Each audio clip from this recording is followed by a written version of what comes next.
평소와 다르게 이례적인 공복 상태로 검사를 받기 때문에 많은 분들이 정상이 아님에도 혈당 수치가 정상 수치로 나온 경우가 생각보다 많습니다. 건강검진만으로는 안심할 수 없다는 이야기입니다. 그래서 나도 모르는 사이에 이미 나의 상태는 서서히 당뇨로 진행되고 있는 경우가 생각보다 많을 수 있습니다.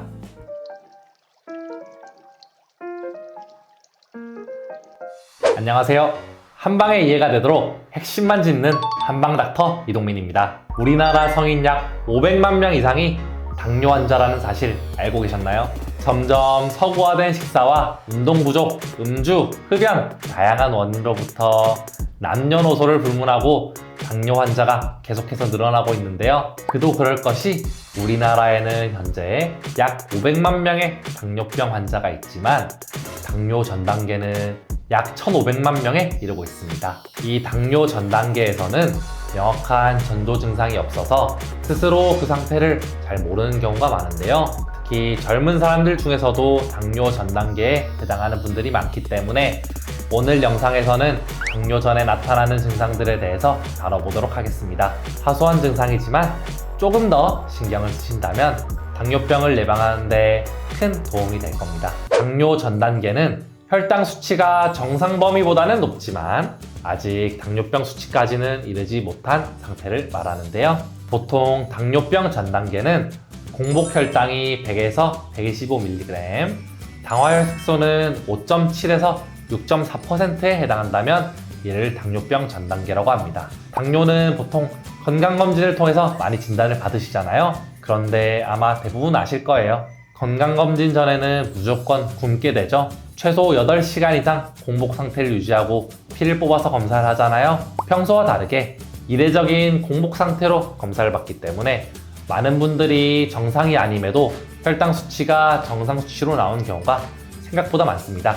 하지만 이와는 별개로 식후 혈당 값은 이미 정상에서 벗어난 경우가 많습니다. 건강검진만으로는 안심할 수 없다는 이야기입니다. 그래서 나도 모르는 사이에 이미 나의 상태는 서서히 당뇨로 진행되고 있는 경우가 생각보다 많을 수 있습니다. 그래서 오늘은 건강검진에서도 발견되지 않는 당뇨병 예비 환자분들을 위해서 당뇨병에는 어떤 전조 증상들이 있는지 한번 알아보겠습니다. 당뇨의 초기 증상, 첫 번째, 바로 갈증이 잦다는 것입니다. 우선 갈증이 많이 나는 이유가 있는데 혈중 당 수치가 높아지면 피가 끈적끈적해지게 됩니다. 설탕물이 물보다 훨씬 끈적하잖아요. 그러다 보니 우리 몸은 그 끈적함을 희석시키기 위해서 수분을 마구마구 이렇게 몸에서 빨아들이게 됩니다. 그렇기 때문에 갈증이 생기고 물을 계속 마시게 되는 거죠.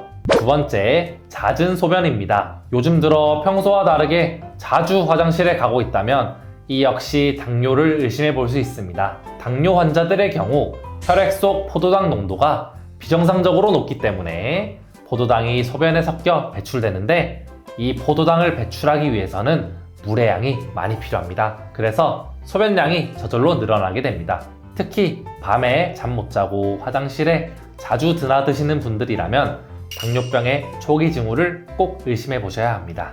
심지어 빈뇨에 거품뇨까지 있으시다면 검진을 꼭 받아보시는 걸 추천드립니다. 세 번째, 침침한 눈입니다. 어느 날 갑자기 시야가 흐릿하게 느껴진다면 위험한 상태일 수 있습니다. 만약 혈액 속의 포도당 수치가 높아지게 되면 수정체는 이 포도당을 과도하게 흡수하게 되는데요. 수정체가 포도당을 흡수하게 되면 크기와 모양이 바뀌게 되고 갑자기 시야가 흐릿하게 보이게 되는 원리입니다. 그냥 눈이 침침하네?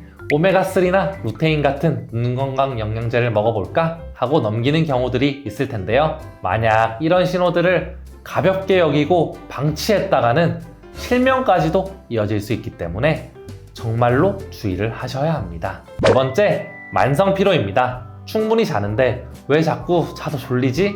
이런 분들 분명히 계시죠? 수면이 딱히 부족하지 않은데 만성적으로 피로하고 조금만 움직여도 금방 피곤해지고 스트레스에 취약하고 이런 게 모두 당뇨의 증상에 해당합니다. 우리 몸은 세포로 이루어져 있는데 세포가 피곤하면 우리가 당연히 피곤하겠죠? 혈중에 당이 많아진다는 건 세포로 들어가야 할 당이 계속 못 들어가고 있다는 뜻이기 때문에 힘이 없을 수밖에 없는 겁니다. 물론 이제 피로가 누적돼서 그런 걸 수도 있지만 가볍게 넘기시지 마시고 이런 분들은 무기력감 외에 다른 전조 증상들은 없는지 유심히 지켜보는 것이 중요합니다. 5번째, 상처가 잘 안 낫는 것입니다. 노화로 그럴 수도 있지만 젊은 분이 유달리 요즘 상처가 잘 아물지 않고 예전에는 2, 3일 만에 나았는데 요즘은 1주, 2주 동안 상처가 지속된다?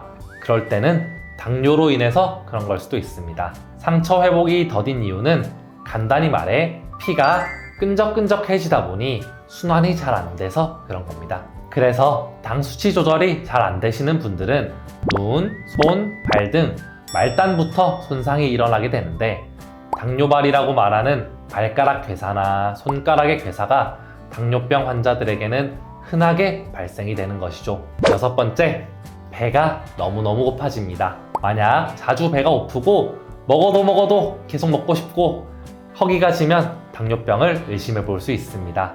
포도당 농도가 높다고 해도 소변으로 배출되기 때문에 우리가 먹은 만큼 에너지로 쓰질 못합니다. 그래서 우리의 몸은 에너지가 부족하다고 느끼게 되고 계속해서 음식을 먹어서 에너지를 보충하려고 하는데 이 에너지는 또 빠져나가고 이런 악순환이 지속되는 거죠. 지금까지 당뇨의 전조 증상에 대해서 이야기해 봤는데요. 당뇨는 한순간에 생기는 병이 아닙니다.